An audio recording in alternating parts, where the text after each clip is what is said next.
studies for hours, day and night, filling their head with facts. But when the big exam comes, their mind goes completely blank. It's like the information was never even there. At the same time, students in Japan learn and remember more than 2,000 complex kanji characters for their entire lives. This isn't because they are smarter or have a special gift for memory. They have simply learned how to beat what scientists call the forgetting curve. Here's how it works. Our brains are naturally wired to start forgetting new information within just 24 hours. It happens automatically. The brain treats new facts like temporary visitors unless we give it a good reason to let them stay. Japanese students use 5 special methods that work with the brain, not against it, to make memory stronger. The first technique comes from old samurai training. Most students study as if their memory is a box they just need to fill up.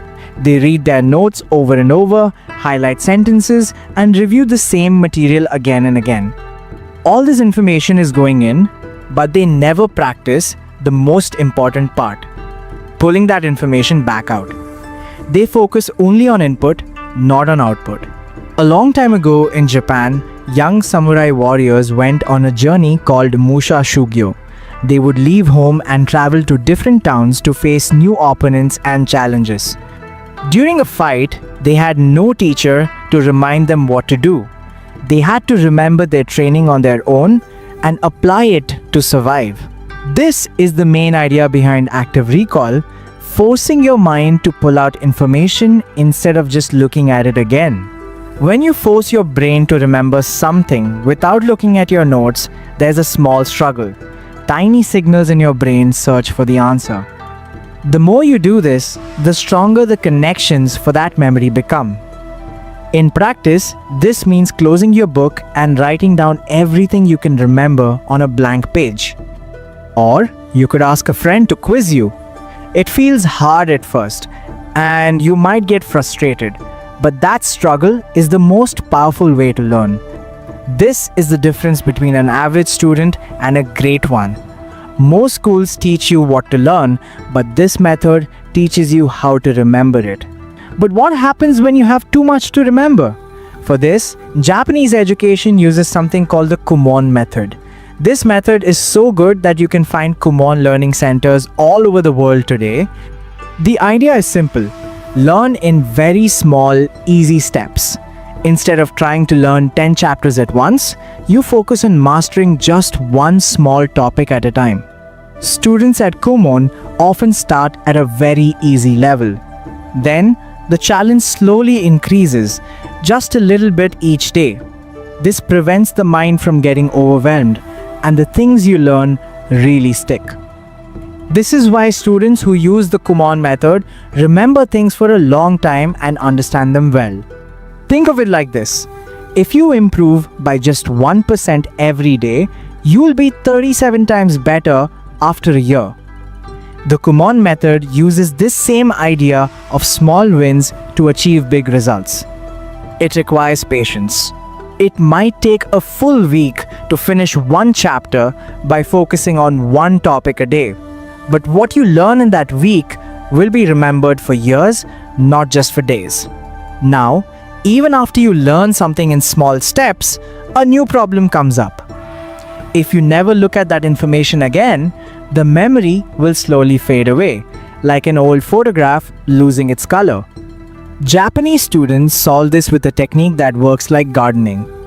You wouldn't give a plant a whole bucket of water at once. A plant needs a little bit of water every few days. Memory is the same way. It needs small reminders at the right times. Scientists call this spaced repetition. Here's how to do it. Review what you learned today for 5 minutes before you go to sleep. Then review it again after 3 days. Then look at it again after 1 week, and finally after 1 month. Every time you review something after a break, the memory gets stronger and harder to forget. This simple schedule can make your knowledge 3 times stronger. Studies show that when you do this, the forgetting curve flattens out, and you remember the information for much longer. Students also have to switch between different subjects. There is a smart way to do this called interleaved practice. Imagine an athlete who only trains their arm muscles every single day. Their body would become unbalanced. But if they mix in running, push-ups, and squats, their whole body gets strong. Studying works the same way. Now, this is different from multitasking, which is trying to do two things at once, like studying while scrolling on your phone. Interleaving means you study one thing at a time, but you switch subjects in short blocks. For example, you could study math for 25 minutes, then switch to physics for 25 minutes, and then read history for 25 minutes. When you do this, your brain gets better at switching gears and remembering information in different situations. This flexibility is really helpful during an exam where questions can come in any order. The fifth and final technique is maybe the most powerful. It comes from the Japanese tradition of the sensei or teacher. The idea is that whatever you learn, you should teach it to someone else. This isn't just about sharing knowledge. It's one of the best ways to learn. When you explain something to another person, your own understanding becomes twice as strong. Think about it. A teacher can explain a formula without even thinking because they have taught it so many times. Scientists have a name for this. They call it the protege effect.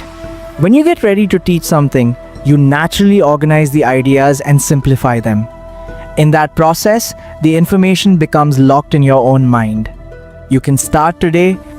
Explain what you learned to a friend. Or you can record yourself talking as if you are teaching a class.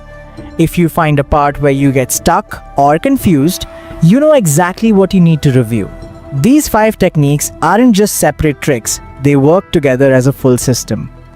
Active recall trains your brain to find information. The Kumon method keeps you from feeling overwhelmed.